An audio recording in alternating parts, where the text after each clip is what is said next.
My name is Albert, as was mentioned. I wear many hats, and today I want to make it just a bit clear at the beginning that I'm here in my capacity as an African, as someone involved somehow in the AI ecosystem in Africa, and not necessarily as an AI engineer at AstraZeneca. So I'll not be talking too much about biology and designing drugs and all that kind of stuff, right? I want to keep it simple, talk about shaping the innovation landscape in Africa and what is going to take for us to get there and all that. I have a written speech for the first time in my life. Normally I'm so used to academia and just slides and just, teaching and teaching and teaching, but I figured this is quite important, so I don't want to mess up my words, and I prefer to write everything down. So I'm going to spend the next 15, 20 minutes or so talking about the innovation landscape in Africa.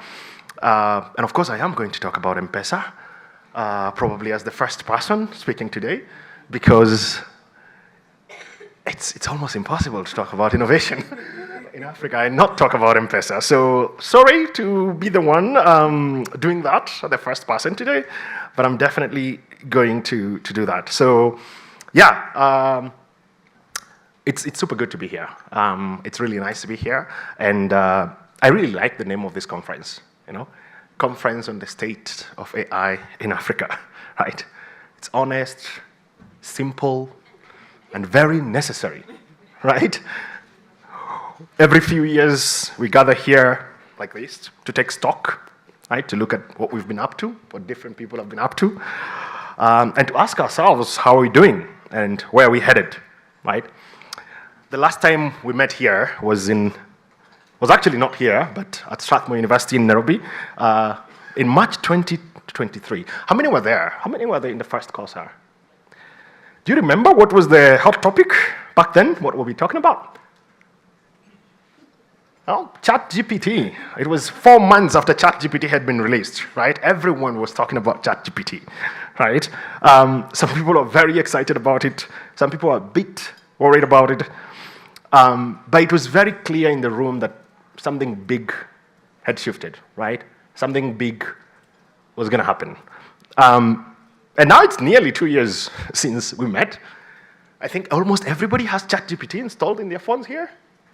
How many have used ChatGPT in the last 2 days? I have. I use it almost every day, right? It's become, it's everywhere right now, right? It's become ubiquitous. We use it in our day-to-day lives.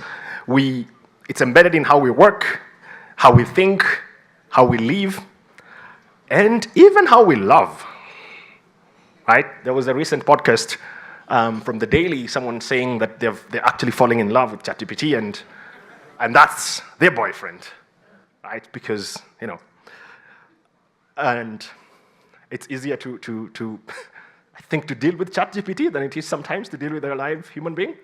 But well, that was 2 years ago, and look at what has happened in 2 years. What's the current hot topic? I might have given a hint of that yesterday, right? Agentic AI. If you're in the AI spaces, everyone is talking about agentic AI. And for the first time, as an AI engineer, having worked on AI for a very long time, I'm a bit worried about what the future holds, right? This is, to me, what might be one of the most transformational technologies that we're going to have, right? These little agents living in so many different places, talking to each other, making decisions, doing everything without even you being aware, right? I think you saw the other day there was, those of you who love Reddit, there was a post on Reddit, Microsoft engineers were losing their minds because agents were just committing code and making changes without telling anyone or doing anything, right? So that's the current thing that is happening. And it's good to remember that, right? That what has happened in 2 years' time, from where we came from to where we are at the moment. And when you think about these things, it's very easy to be impressed by what's happening out there, right? The breakthroughs, the billion-dollar valuations, hello, OpenAI, the models that write poems and diagnose cancer. But the real question is a little bit deeper than that. What does all this innovation mean for us as Africans, right? For Africa, for our communities, our economies, and our future. And that's what I'm going to spend the next 15 minutes exploring, right? But before we go into the strategy and all those points and important things, I want to start with something that is a bit personal for me. And I know it's personal for many of us here. And I don't want to be quoted on this, but I'm going to say it anyway. I work for one of the largest pharmaceutical companies in the world. I use AI to discover drugs, including cancer drugs that could save lives. But here's the painful truth.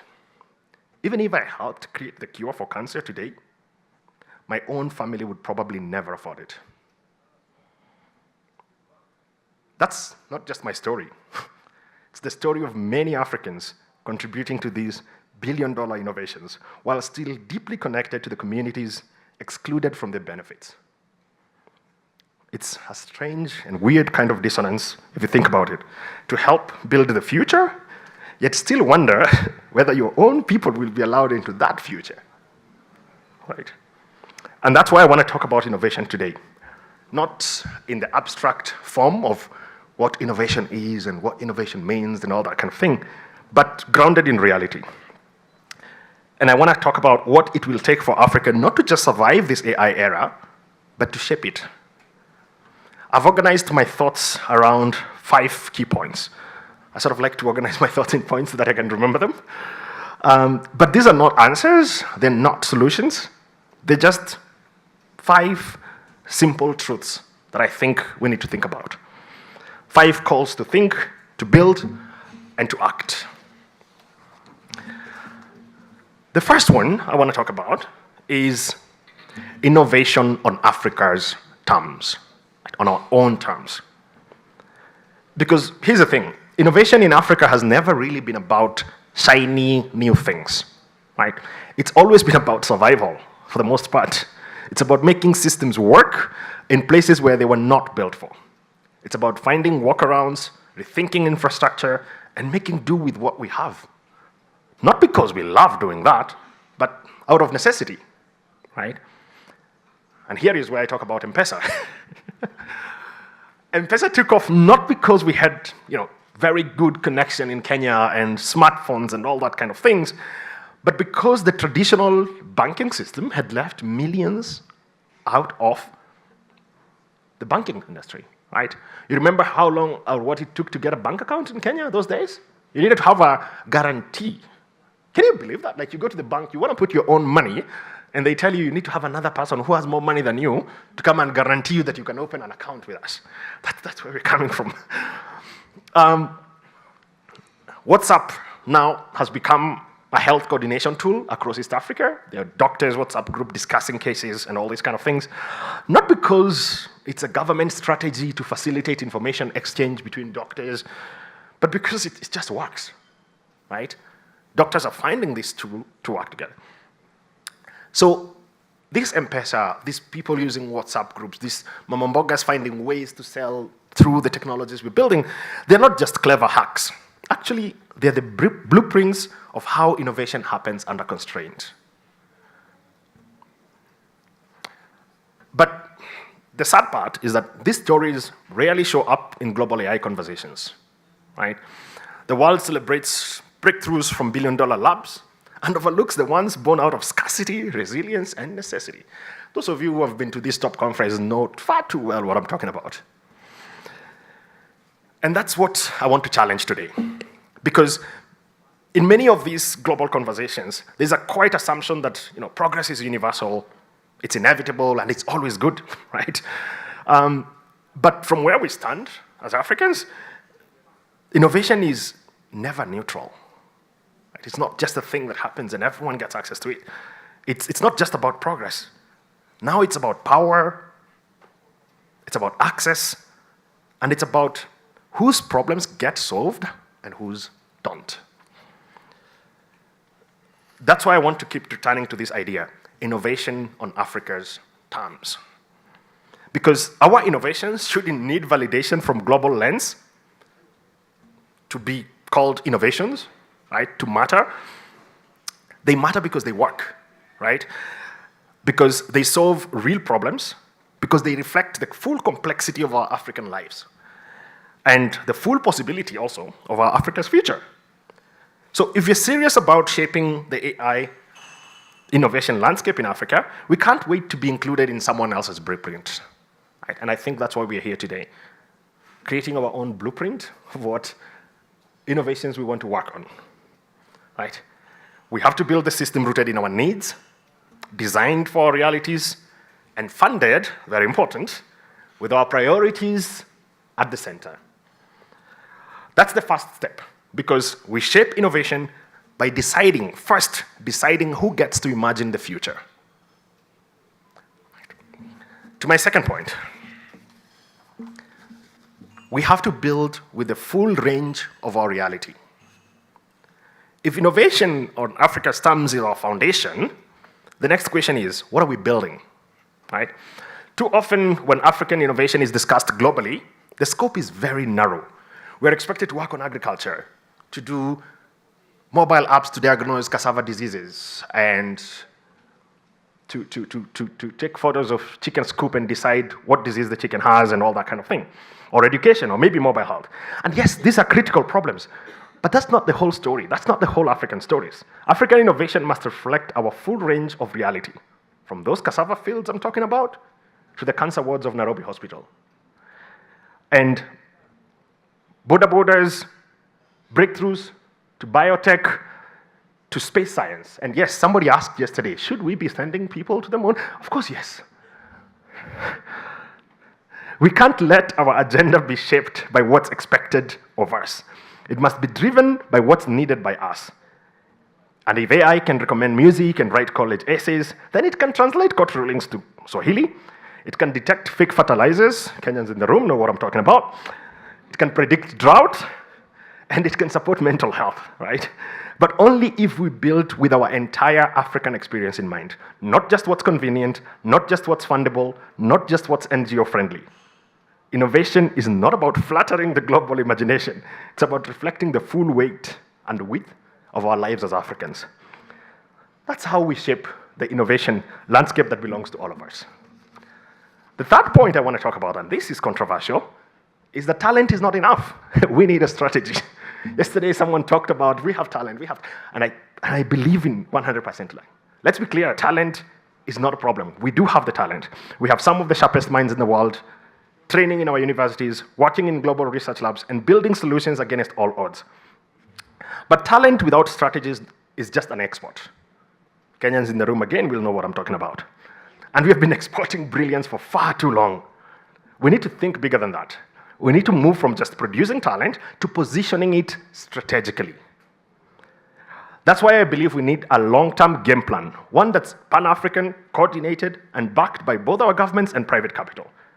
Part one of this strategy is outbound. We must embed hundreds, if not thousands, of some of our brightest PhD students in top AI research labs around the world. Well, you're going to ask why. China did it, Turkey did it, and a whole lot of countries are doing it. We just need to do it quietly, deliberately. Not to observe, but to study, to absorb, and then to return, to build. Part two is now inbound, and this one is urgent. I will ask today, why aren't more global labs setting up serious operations here in Africa? Google has flagship AI labs in Zurich. Microsoft is expanding their AI research footprint across Europe. NVIDIA has engineering centers in Germany, UK, and Israel. And yes, we have seen some movement here in Nairobi, because someone is about to say, Microsoft is doing something in Nairobi. Yes, we have seen some movement here in Nairobi. There are offices in Nairobi, in Accra, and a couple of other places. But we need more than just satellite offices. We need real investment, real research, real teams building, not just for us, but for the global economy. This is what I call scientific diplomacy. We need to invest heavily on scientific diplomacy. So, what are our governments doing to attract these institutions? Our governments need to be out there. It needs to be a coordinated effort, saying, Africa is open to deep tech. Come build with us. We have the talent. Because without a clear coordinated strategy, we'll keep watching the opportunity fly overhead. And while our brightest talents build elsewhere. If we want to shape the innovation landscape in Africa, we need more than talent. We need a real strategy around our talent. Bold, long-term, and very intentional. The fourth point I want to talk about is Africa's position in the global AI value chain. And to do that, we must start by thinking something very simple. Innovation is not always about inventing new things and all that kind of things. Sometimes it's just being part of something bigger, about being in the system where the value flows. In Kenya, we call it dynasty. So let me give you a very simple example. Think of the iPhone. And a lot of people here in the room have iPhones. The iPhone completely changed the phone market and the smartphone and how we think about communication with our phones. But here is something you need to know today. When you buy an iPhone for, say, $1,000, there are about 50 countries that get a slice of that. Hardware is built in one country, software in another, design in another, assembly elsewhere, and value is shared across the chain. It's the same with ChatGPT. You pay $20 a month for subscription, and the money flows through data centers, payment processors, model trainers, API infrastructure, and in about a dozen or so countries. So here's the question I want to pose to you today. When it comes to global AI, what part of the pie are we getting? Is it fair? Is it proportional to the talent, the data, and the ideas we bring to the table? Or once again, are we on the outside looking in? And maybe even more importantly, what are we doing about it? Because it's not just about missed opportunities, it's about missed futures. Right? Is there any country in Africa in the iPhone value chain today? I don't want to assume because I don't know actually, but I highly doubt. So this is not just about missed opportunities, it's about missed features, like I said, about African data powering global systems, but not African economies. It's about African researchers building global systems, but not shaping the global strategy. We keep exporting brilliance and importing results. We keep contributing without participating. And that's why we need to take a hard look at the global AI value chain and ask ourselves, where are we? Because if we don't have a seat at the table, we will always be on the menu. The last point I want to finish up with is infrastructure. And I know a lot of people expected me to talk about infrastructure because I'm an infrastructure guy. The truth is, we can't talk about Africa's AI future without talking about infrastructure. Because without infrastructure, there's actually no innovation. And I love the gentleman from the ministry. He said this clearly. Without infrastructure, there's no innovation. You can't run large models on hope. You need power, you need access, you need systems. And we need them to be built here, to run here, and to serve here. When we talk about Africa's compute, we're not just talking about the machines, we're talking about sovereignty. And I want to insist on this point. A lot of you have seen what happened when Donald Trump came into power, and you could easily be disconnected through tariffs from a system you had access to. It's about Africans having a first-class seat at every stage, from hardware and energy to model trading to deployment. It means building and retaining the technical skills required to run these systems. It means not relying on the borrowed capacity, but designing infrastructure that reflects our needs, our constraints, and our ambitions. Too often, when we ask for infrastructure, what we get is workstations, pilot clusters, and temporary cloud credits, and I'm not mentioning anyone here. But the real capacity doesn't come from hand-me-downs. It comes from deliberate, long-term investment. We don't need charity, we need a strategy, again. The global models, there are few global models we can learn from, and I've been part of some of these projects. For example, the European Joint Undertaking on High-Performance Computing, a cross-country effort pooling resources. These models work because they are coordinated, well-funded, and more importantly, politically backed. And yes, the private sector in Africa is moving. We're seeing local startups and cloud providers step up, but this momentum must be matched by public infrastructure. Public infrastructure and a Pan-African vision, because we can't afford to treat compute as a luxury, right? It's the foundation, it's the silent engine behind every model, every insight, and every breakthrough. If you're serious about building Africa's AI, then compute has to be built in Africa, powered by African institutions, guided by African priorities. Because true innovation is not just about algorithms. It's about the systems that make them possible. And when we control the infrastructure, we control the narrative. Finally, to conclude, I said at the beginning that I like the name of this conference, so I'm going to conclude with the name of this conference, the State of AI in Africa. And Dr. Melissa talked about the State of AI in Africa yesterday, and I also want to talk about the State of AI in Africa. So we have talked about innovation, what innovation means on Africa's terms. We've talked about building for a full range of our reality. We've talked about strategy, not just talent, and our rightful place in the global AI value chain. We've also talked about infrastructure as the support and the core of innovation. But let me end with this, because I think we all know it, even if we don't always say it loud. Nobody's coming. I repeat, nobody's coming. Not to fund our infrastructure, not to build our labs, not to prioritize our languages, our farmers, our patients, our scientists. But here's what's different today, and this is worth holding on to. We're already moving. At Deep Learning in Daba, I'm a part of the organizing team at Deep Learning in Daba. This year we have a full research track with peer-reviewed, indexed publications, work produced on the continent by Africans for the world. We're seeing compute infrastructure being built. Those of you who were at AI Summit the other day, not promised, not donated, built by our own African teams. Myself and my team at Data Lab, we are organizing and safeguarding African data, ensuring that languages, cultures, and knowledge systems are part of the global AI pipeline. In fact, we just released a new dataset that we're going to share at the Deep Learning Endeavor called Sharia Corpus. It's a major attempt to reorganize Kenya's legal information into a machine-readable or AI-readable format that people can access to. So we're not just talking about the future, we're building it. So when we say the state of AI in Africa, it's not just a title, it's a statement of intent, because we are the ones who must define the state, not just report on it, but shape it, drive it, and own it. Remember again, nobody's coming. But here's the thing, that's not something to fear, that's something to be understood, because once you realize that nobody is coming, you stop waiting, and you start building. And you start shaping the future like it belongs to you. So, to conclude, we have the talent, we have the urgency, we have the vision. Africa doesn't just need innovation. What I want you to take home today is Africa needs ownership. Thank you very much.